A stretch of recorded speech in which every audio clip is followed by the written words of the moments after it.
Wrestling is a love story. That is a tweet that Cody Rhodes put out there many years ago, and on this day, it has never been more appropriate. What's going on, everyone? DerekJ Speaks is back to you once again to cover WWE WrestleMania 40, Night 2 on Sunday night, and you couldn't have asked for a better ending than the one we just got, with Cody Rhodes finally finishing the story and becoming the WWE Champion, following a tumultuous road to get here. A moment that I, like many others, wanted to see a year ago, but we didn't get it. And they held off on it. They sent Cody on a whole different journey all year, only to build him back up, to send him into the Royal Rumble to win it for the second year in a row. And then, of course, the whole up and down with The Rock and everything, only to lead here in the main event of Night 2 of WrestleMania 40. You can't ask for better moments than stuff like that. It was tremendous. The match was completely overbooked, but as you've heard from some people, as you heard from me, if you listened to my Night 1 WrestleMania review, I knew that this was going to be an overbooked mess clusterfuck of a match, and I wanted it. As you know, this was Bloodline rules, which meant anything goes, which meant there was going to be some interference. We didn't get it immediately, though. We did get Roman and Cody going one-on-one. We have both men having very epic entrances. Cody out there with the big skull mask, and of course Brandy was with him. Roman came out with the orchestral entrance theme song, and it really set in there that this is going to be the last time Roman Reigns makes his entrance at WrestleMania as the Undisputed Champion. And that really set in. The match started very slow, which you knew meant they were going to go long, but they really didn't go that long because the show didn't even go off the air past 11 p.m. I think they finally went off the air like around 10:40 something or something along those lines. So while the match did go for a while, it didn't go that long. I definitely don't think it went as long as the Night 1 main event. But nonetheless, they did start slow. There was some fighting. There were a few weapons. They were in the crowd and all that. Roman was shit-talking the entire way through, which has always been an entertaining part of the Tribal Chief character and his matches. But we got some dirty stuff a little bit later on. Roman hit a low blow, powerbombed Cody through the announce table, hit him with a Superman punch, only good for a 2 count. Cody prevented a spear and hit a Cody cutter, but also only good for a 2 count. Both men exchanged finishing moves on each other. Roman hit Cody with the crossroads at one point, and Cody hit a spear on Roman. And both times, both men kicked out of each other's finishers. But it was after Cody hit the spear, or it was not that long after he hit the spear. I believe he was going for the crossroads on Roman, and that's when Jimmy Uso came out and super kicked Cody. And you knew it was on at that point. So as Jimmy was tending to Roman in the corner, and he was setting up to assist Roman in beating down Cody some more, we hear Jey Uso's music hit, the same Jey Uso who beat Jimmy the previous night, and the crowd came alive for it. They were already raucous for it. Cody was getting some boos during the tag match on Night 1, and you could hear some scatters of boos during this match, but it wasn't nearly as bad as the previous night. And as the match went on, crescendoing to that finish, the fans were big up for Cody Rhodes. But here, they popped huge for Jey Uso coming out. He fought Jimmy. They're on the rampway, and Jay ends up spearing Jimmy off the ramp, crashing down through what I presume was a table. So back in the ring, Roman ends up spearing Cody, but it was only a close 2 count. Then he locks in the guillotine. Both men fall through the ropes, though, as Cody was trying to fight through it. Cody gave Roman a taste of his own medicine and speared him through the timekeeper's area, the barricade over there. So that was pretty cool. But back in the ring, Cody is attempting this trifecta, which up to this point has not worked for him, but damn it, he is determined to try it. And so he was going for the Crossroads trifecta on Roman, but while not a complete recreation of the finish to WrestleMania last year, it was something similar to it, as Cody managed to hit, I believe, 2 Crossroads, and then Solo Sikoa came up from behind and gave Cody the Samoan spike. And then he pulled Roman on top of Cody, only good for a 2 count. They pick up Cody and they give him the spear spike combo, and Roman goes to cover Cody, and Cody once again kicks out. So we have Super Cody on this show, which was worth it. It was cool. And then not a few seconds after that, cue the trumpets, and out comes John Cena running down the ramp, sliding into the ring, immediately going after Solo Sikoa, taking him out of the ring. He hits the attitude adjustment on Roman Reigns, goes outside, clears off the announce table, and hits the attitude adjustment on Solo through the Spanish announce table. Because Roman powerbombed Cody through the American announce table, Cena sent Solo through the Spanish announce table. Cena gets back. Well, actually, no, he does not get back in the ring. He's still on the outside, and they get this cool close-up camera shot of Cena's face as they hit The Rock's music. And out comes The Rock power walking down the ramp, and we get a really cool face-off between The Rock and John Cena. They're looking at the crowd. They're doing all that stuff. The crowd's going crazy for it. And then Cena does the "you can't see me," goes to throw a punch, but then The Rock lays him out with a rock bottom. Now Rock, he's taken off his own weight belt. He's prepared to put a whooping on Cody Rhodes yet again. But then we hear the Shield's theme music, and we're looking around. It's clearly going to be Seth Rollins. Obviously, Dean Ambrose is not going to be there. So we're all looking around for Seth Rollins. Where is he? And this was, I don't mean to laugh, but it is funny. Seth didn't have a great night tonight, because what Seth Rollins was trying to do was come up from behind The Rock with a steel chair and use it on him. But before he even really fully got into the ring, the camera didn't even focus on him. All we saw was Roman Reigns coming from the side that The Rock is, because The Rock is in the camera shot. Roman comes over and hits Seth Rollins with a Superman punch. So Rollins could not do anything here. So down goes Rollins. Now Rock is refocused, got the weight belt. He's ready to whoop Cody. And then I personally was waiting for the glass shatter. But instead, we got another idea I had, which was the gong. And then the lights went out, and you knew that meant The Undertaker was appearing. And then, of course, the lights came back on. The Undertaker is right there in the ring. The Rock has his back turned, and he does the slow turnaround, comes face to face with The Undertaker, who lays him out with a choke slam. Not quite the same height that Undertaker used to get on those choke slams, but it was still effective because it kept The Rock down. And then the lights went back out. Undertaker disappeared. And so, as everyone else has been disposed of, they're taken away, Roman Reigns comes back into the ring, and he gets his hands on the steel chair, and he is clearly about to bash Cody in the back with it. But he does a turnaround, and he sees Seth Rollins pulling himself back up. And Roman Reigns, recollecting all those years of 10 years ago, in fact, 10 years ago this year.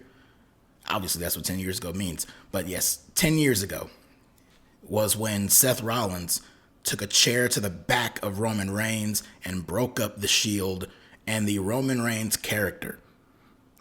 despite this 1,300 plus day championship run, despite being the tribal chief and the head of the table and morphing into this brand new character entirely, the Roman Reigns character still cannot get over the fact that Seth Rollins broke up the Shield. And anytime Seth Rollins, at least over the past couple of years, anytime Seth Rollins has appeared in Shield gear, Roman just can't help but try to get revenge on this boy. And he just bashed Seth Rollins in the back with that chair, took Rollins down.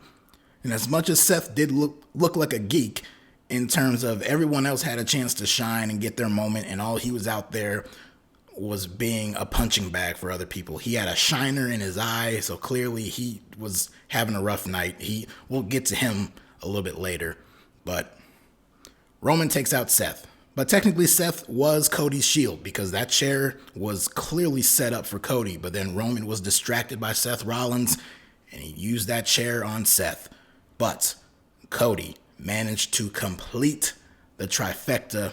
He laid out Roman Reigns with 3 crossroads. He hit one, he hit a second one, and on that last one, he was powering him up, doing the slow power up, and he finally hit it.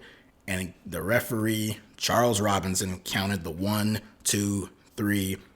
Cody Rhodes finishes the story, wins the WWE Championship. Even Samantha Irvin, the ring announcer, was overcome with emotion. She could barely even get the words out. She was so emotional. She did something similar when she was announcing Sami Zayn when he won the Intercontinental Championship on night 1. And she did something similar in the match prior when Bayley won the title. So Samantha Irvin, one of the best ring announcers. I don't know any real other opportunity I'll have to say it, so I'll just give her credit now. She announced every single match on both nights. She did an amazing job. She has been an amazing ring announcer, one of the best, top 5 in WWE history, in my opinion. She is incredible, and she did a great call here. And the celebration began. John Cena, he got back up. He got in the ring, was celebrating. Out came Brandy, of course, followed by Kevin Owens and Sami Zayn. Randy Orton was out there. LA Knight. Jey Uso came back in. CM Punk eventually came down. We saw Brandy and her father, Cody's father-in-law, he was there. And other family members, I believe Cody's sister was there. I believe I saw -1. I think that was one of the young boys who was there. And of course, Mama Rhodes, who was in the front row on night 1, she was there. And Cody did present the championship to her. And that made for a very beautiful moment. Cody got on the microphone and he wanted Bruce Pritchard and Triple H to come out there because he credits the two of them for being the 2 biggest reasons why he is here in WWE. So Bruce Pritchard came out, Triple H came out, they each gave him a big hug. Cody hugged Michael Cole at ringside, gave him a big embrace, shook hands with Pat McAfee and Corey Graves. It was a wonderful moment. It was a wonderful moment. And of course, scrolling through Twitter, I saw fan cam footage of Roman Reigns, who gave Paul Heyman a hug up on the top of the stage. Obviously, while all the big celebrations was going on, Roman was well gone, and he gave Paul Heyman a big hug. And I think I saw a few people even commenting that as Roman was getting laid out with the crossroads at the finish there, you could see his face and you could see a smile forming on his face, because even Roman Reigns knew this was the right moment and this was a beautiful fucking finish. And yeah, there's no doubt about that. This was the kind of ending that you want to see in a story like this. You don't have to be a fan of Cody Rhodes. You don't have to like him, but they set up a story for this man the night he debuted. Well, not debut. I guess technically the American Nightmare version of Cody Rhodes debuted, but when he came back at WrestleMania 38, 2 days later on Monday Night Raw, He came out and he proclaimed his mission statement of wanting to go after that championship, win it for his dad, all that stuff. And everything that Cody has done since then has been with the goal and focus of that in mind. And of course, like I said, last year WrestleMania, everything leading up to this year, this moment, it was done perfectly. Like I said, this match was overbooked as hell. It was a straight up one-on-one match for the longest time, and then the interference started flying in. You have one heel come in, then another babyface comes in and stop him, and then so on and so forth. It was overbooked as hell, but it was great. Now again, I was hoping we would see Stone Cold Steve Austin, but seeing The Undertaker was just as good. I love The Undertaker, and there is even a closer connection with the Samoan dynasty, the Anoa'i family. Of course, The Undertaker had a close relationship with Yokozuna, so you could argue that even he knows this family more than anyone else. And obviously John Cena coming out there to go at it with Solo Sikoa made sense, even down to Cena and The Rock having a face-off and Rock taking out Cena. I even in the back of my mind knew that would be a possibility. But this was just a great moment, man. It's moments like this. It's moments like this. It's moments like Daniel Bryan winning at WrestleMania 30. It's moments like at the time when Chris Benoit won at WrestleMania 20. Actually, Daniel Bryan won at WrestleMania 30. I believe I misspoke. But Chris Benoit winning at WrestleMania 20. Bret Hart winning at WrestleMania 10. Even this moment felt very much like WrestleMania 10 with all the wrestlers coming out to celebrate. I thought it was beautiful. It was a wonderful ending here. And now is as good a time as any to give my props and hats off to Roman Reigns, because like him or not, you can argue that the reign and the story with Roman Reigns and the Tribal Chief stuff became extremely stale over the last several months. He's disappeared. He barely shows up to TV. He barely wrestles anymore. All that stuff is true, but you cannot deny that Roman Reigns had a generational run. This man first won the Universal Championship in August of 2020, and it is now April 2024, and he, along the way, won the WWE Championship, combined them both, main evented a whole bunch of WrestleManias, walked out of 3 or 4 straight WrestleManias as the champion, beat a litany of big stars, including Cody Rhodes. So, Roman Reigns, when all is said and done, I'm not ready to say it right here, right now, at this moment, but when all is said and done, and when the door is closed on the career of Roman Reigns, you could very well make the argument that he is one of, if not the greatest of all time. He had a hell of a run, but tonight was the right night to do this. There was no other finish. There was no other outcome that would have worked. There was no other outcome that would have been acceptable. This was the only finish that could happen. And where we go from here, well, start a new story. Cody Rhodes is the champion.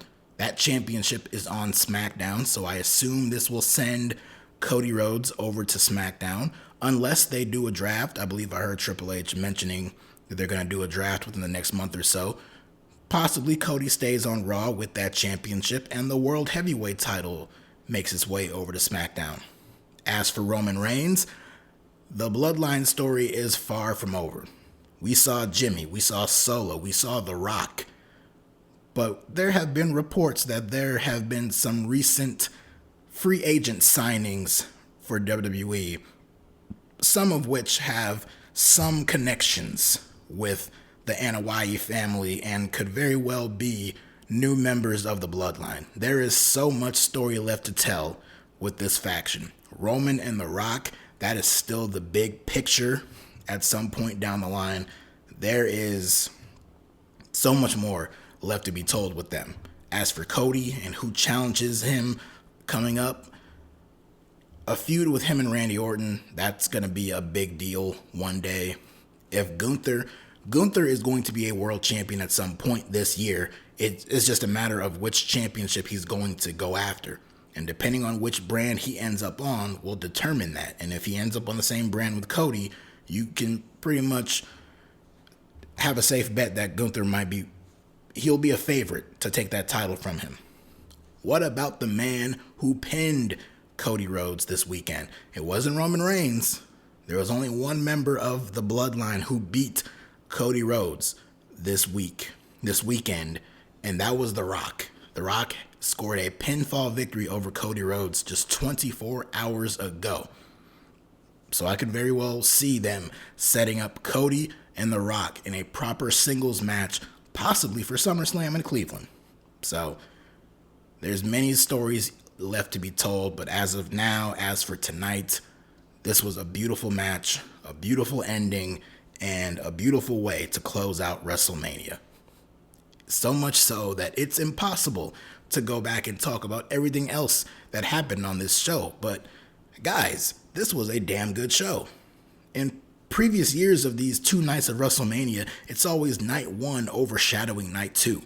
Like, even if night 2 is pretty good, night 1 generally is the stronger of the 2 nights. This year, the complete opposite. Night 1, it was cold in the stadium. The fans just weren't really all that into it. Some of the matches, especially in the middle of the show, were very lackluster. Fast forward 24 hours later to this show on WrestleMania Sunday, almost every single match, there's only 6 matches, almost all of them were some level of banger or just really fun and entertaining, including the whole entire opening of this show. Because, oh my gosh, the way that this show opened was incredible. We opened things up with the World Heavyweight Championship, Seth Rollins in an ungodly outfit, defending against Drew McIntyre, CM Punk on commentary. The match itself was balls to the wall action. Rollins immediately got hit with a Claymore kick right as the bell rang. Rollins hit Drew with the pedigree on the outside. It was just crazy action all throughout this entire match. And I believe it took about 4 total Claymore kicks for McIntyre to score the victory, and he did. Drew McIntyre became World Heavyweight Champion, and he did it in front of live fans, something that he has been craving to do. Also, a really cool thing that happened earlier in the match is that Drew McIntyre tweeted during the match. When he was whooping Seth's ass, he tweeted out something. I believe it was "bored at work, LOL," which was hilarious. Drew McIntyre is incredible, and I was very happy to see him as World Heavyweight Champion, but I knew it would not last. And even while he was celebrating, he could not help himself. He walked over to CM Punk at the commentary desk, and he was taunting Punk, telling him that this was his moment and that Punk should stay away and never come back, all this stuff. And then as he's standing up on the announce table, he's over here gesturing at Punk, all this shit to taunt him. And as he turns around, he turns his back, Punk just wipes his legs out from underneath him. He takes off his arm brace, because he was wearing an arm brace. He takes it off. He starts bashing McIntyre with it, beating him down. And then cue the meme as Punk turns around, hearing the Judgment Day theme music, outruns Damian Priest. He comes in. This was another Samantha Irvin emotional call when she was saying that Priest is cashing in Money in the Bank. Priest cashes in, hits the South of Heaven chokeslam, and gets the 1-2-3 over Drew McIntyre and wins the World Heavyweight Championship. Cody finally finished the damn story, and Damian Priest finally cashed in the damn briefcase. Senior Money in the Bank is now Senior World Heavyweight Champion, and he celebrated with the rest of the Judgment Day on the top of the stage. It went down pretty much exactly like I said it would. McIntyre would beat Seth, and then McIntyre wins. He taunts CM Punk. CM Punk does something to beat him down and incapacitate him. And then cue Damian Priest cashing in Money in the Bank successfully and winning the championship. It was beautiful. This was all within the first 30 minutes or so of the show, and it was perfect. This was a perfect way to open the show. Speaking of perfection, one could argue that the Women's Championship match on this show was also perfection. Cody wasn't the only one who had a big emotional babyface win. Bayley also had that as she defeated IYO SKY in a pretty damn good match. This was a very strong match, and the fans were into it, although they were singing and serenading Bayley all throughout the entire match. We've seen this in NXT. We've seen this in a few main roster appearances for Bayley in the past. I know it sounds like they're not into it, but the fans just love themselves some Bayley, and they were really rooting for her to get the win here. And that's exactly what she did. She hit a diving elbow and hit her rose plant finish, which typically does not look all that good, but IYO sold the hell out of it here, and Bayley got the win. And Damage Control, not a good weekend for them, like I predicted, but IYO, props to her. Because as happy as I was to see Bayley have her moment, to have a singles match at WrestleMania and win the championship in such a big, monumental way, I was also very happy for IYO SKY, who I'm also a big fan of. She got to be out there, and she and Bayley had a damn good match. So props to those women. Some other matches on this show. There was a damn good U.S. Championship triple threat match. Kevin Owens, Randy Orton challenging Logan Paul for his championship. I thought this was fun. The whole story of the match was Kevin Owens and Randy Orton both double teaming Logan Paul. They've been best buds in the build up to this match, and them kicking the crap out of Logan Paul for the early part of the match was hilarious to see. And then at a certain point, when they both went for the cover, they realized they got to go at it. And once they did, they did. It was on. Logan Paul, he continues to impress. At this point, I don't know, what else can you say? He is a natural at this. At this point, it's just normal to understand and recognize that he is incredible in the ring. And Kevin Owens, Randy Orton, both were tremendous in this match too. Of course, Logan Paul and the Prime stuff is the big sponsorship. And these fans did not like Logan Paul at all, so much so that they even started a Gatorade chant during this match, which made me laugh a little bit as well.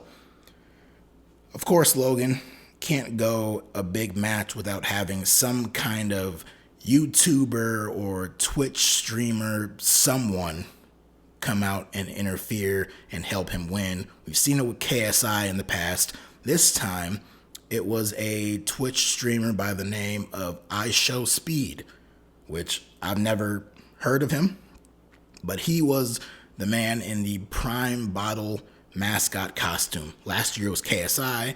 This year it was this guy. And this dude was very fired up when he was getting in Randy Orton's face and shoving him and yelling at him. And he had some bass in his voice, and he paid for it pretty quickly. He was barking at him and all that stuff. Randy kicked the shit out of him. It was just a simple kick to the gut, and the velocity that Mr. Speed had when he got kicked back, it was brutal. And then, of course, Randy RKO'd him on the announce table, which was a great moment. But in the end, Logan Paul did get the victory. He is still the United States champion after Randy Orton countered a pop-up powerbomb from Kevin Owens into an RKO. And then Logan eventually tossed Randy Orton out of the ring, went up top for a kind of low down frog splash, and he got the win. So Logan Paul, as predicted, still the United States champion, and it was a great match. It's very entertaining. Before the main event, it was my personal favorite match, although I loved that opener. But this was one of my favorite matches of the night. But of course, the main event overtook that. And no doubt in my mind, Logan Paul very likely will be holding that championship all the way into SummerSlam in Cleveland. And I imagine he will lose the championship there. Could he lose it to the next guy who I'm going to be talking about? And that's LA Knight, Mr. Slim Jim himself. LA Knight had the whole Slim Jim sponsorship all throughout this entire match. He took on AJ Styles. AJ came out to a brand new theme song. Couldn't hear enough of it to really gauge whether it's good or not. I assume it's not, since a lot of people don't like Def Rebel, who does the theme songs nowadays. I don't know. I need to hear it more. So if If I get a chance to listen to it fully, I will. But from what I heard, it sounded okay, but whatever. The match itself was pretty good. It started out kind of very basic and average, like a standard TV match, but not anything in a bad way, just nothing overly special. But as the match went on, it got really good. They were doing some really cool stuff back and forth, and the crowd was super into LA Knight. They were firmly against AJ Styles. It sounded like there were certain chants against AJ Styles, but there were also chants that were hard to understand, but it didn't sound like they were really directed at neither AJ or LA Knight. And that's because they weren't. Because it was during this match that apparently there were some giant spotlights beaming from the big screen above the ring, and it was obstructing the vision of a lot of people in the crowd. So they were chanting different things about how they couldn't see and turn the lights off and all that stuff. This has been a huge problem in the past with these WrestleMania shows where they set up the stage and the whole arena or stadium in a way where they have these giant spotlights that are blaring off of the middle of the ring area over that big giant screen there. So depending on where you're sitting, you probably can't see shit. So apparently that was affecting this match, but the fans still remained somewhat into it, and LA Knight did get the win with the BFT. And it was pointed out by someone on Twitter. I wish I could credit them. I don't know offhand exactly who it was, but someone pointed out that LA Knight has yet to lose any match where he hits the BFT. Or no, I think it was the fact that no one has kicked out of the BFT yet. So that finish has been well protected so far. When LA Knight hits that move, it's not the best looking finisher, but no one has kicked out of it yet. So big win for LA Knight on this show. And the last thing I will talk about, of course, is the Philadelphia street fight with Bobby Lashley and the Street Profits against the Final Testament. This match was not nearly exciting or entertaining enough by themselves, so they needed to add a little extra spice to it to make it pop a little more. And that was done in the form of Snoop Dogg on commentary and Bubba Ray Dudley coming out as the special guest referee. Of all the matches, this was easily the weakest, but even this match was fine. Snoop Dogg on commentary just cracking me the hell up, and Bubba Ray doing some Dudley Boys nostalgia in the ring. All that stuff was fine. We did get a prime Botchamania moment where they had Cross on a table, and clearly they were going for the finish of Montez Ford about to hit the frog splash on Cross through the table, but the table broke. And so they had to improvise. They started beating down Cross more, beating him down with a kendo stick. And then Lashley and Dawkins went out and got another table, and they completed the spot.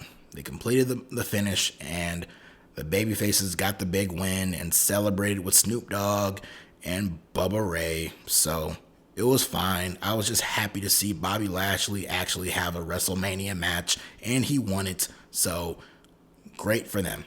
I'll tell you what, this stuff with Bubba and Snoop Dogg came off a hell of a lot better for me personally than the stuff with the Eagles guys, Jason Kelsey and Lane Johnson on night one. So that's just me personally. But yeah, man, this was great. This was a great night. Like I said, this easily overtook night one of WrestleMania, but it was still great in its own right. Overall, combine both nights, WrestleMania 40 will go down as an all-timer for me. And really, I am honest with you, it comes down to that finish. That finish was so good and was so strong and was so perfect that there's no way that this WrestleMania can't be looked at as an all-timer for that alone. So props to everybody, props to all the commentators, props to the ring announcer, and we are in the Triple H era. They were really running that point home a lot during this entire weekend in interviews and different people putting him over. Paul Heyman put him over in his Hall of Fame speech. We've had different interviews with Triple H, Paul Levesque, Stephanie McMahon appeared on this show at the beginning to open up WrestleMania, and she was out there calling this the Paul Levesque Triple H era. So that was great. It was cool to see Stephanie McMahon too, you know? And of course, Michael Cole on commentary, he's also been pointing that out. But it does feel like a new era. You look at these two nights and you look at the finishes of a lot of these matches and you look at who's the champions now. You see Cody Rhodes, you see Bayley, you see Sami Zayn, Logan Paul still champion, Rhea still champion, Damian Priest is now the world heavyweight champion. The tag team titles have been split up again. Roman Reigns and the Bloodline, they have to reconfigure and regroup. You got The Rock still as a heel for now, looming in the background. All this different stuff going on. It definitely feels like a brand new era. And any chance to shit on the previous era and anything related to Vince McMahon from at least the past couple of years is perfectly fine. You've had a lot of people in interviews directly taking shots at Vince McMahon, and you clearly can tell that these are people who do not miss the days of stale matches and rewrites and just incessant bullshit. And great. Any chance to shit on Vince McMahon and his booking style over the past couple of years is A-okay with me. Triple H, for now, is doing a great job. Where do we go from here? Because tomorrow night on Monday Night Raw, it's a whole brand new era. It's a brand new time to start brand new stories with new people. There's a whole roster of people who were nowhere to be seen on either night of WrestleMania. Names like Bronson Reed, who won the Andre Battle Royal on SmackDown. You got people like Braun Breaker, people like Tiffany Stratton. These are names who can be put into the mix. Other names from NXT who could see themselves getting called up. Carmelo Hayes, he lost to Trick Williams at Stand and Deliver. Could we see him pop up on the main roster soon? You know, there's new names, new faces, new stories left to be told, and other stories taking into a new direction. But whatever it is, I'm all for it, and I cannot wait to come on here in about 6 months when everyone is saying how tired they are of Cody Rhodes as the champion. Because I'll give it about 6 months. It could be less, could be more, but I'm sure it'll happen fairly soon. I'm sure it'll be this year. And when that does, I'll be back here. Just like I hope all of you will be back with me. And thank you for listening to my WrestleMania coverage from night 1, night 2, my predictions, all that stuff. Thank you for tuning in. And if you have liked what you've heard here right now, and you like what you see, hit that like button, hit the subscribe button, comment down below your thoughts on WrestleMania, and subscribe to the channel. Follow me on Twitter at DerekJ Speaks, and come back to this channel tomorrow night for Monday Night Raw. I will be covering the post-WrestleMania edition of Monday Night Raw, and depending on what they set up for SmackDown this upcoming Friday, and then even watching the show, I may or may not have a review ready for that one too. We shall see. But until then, thank you guys. Check you later.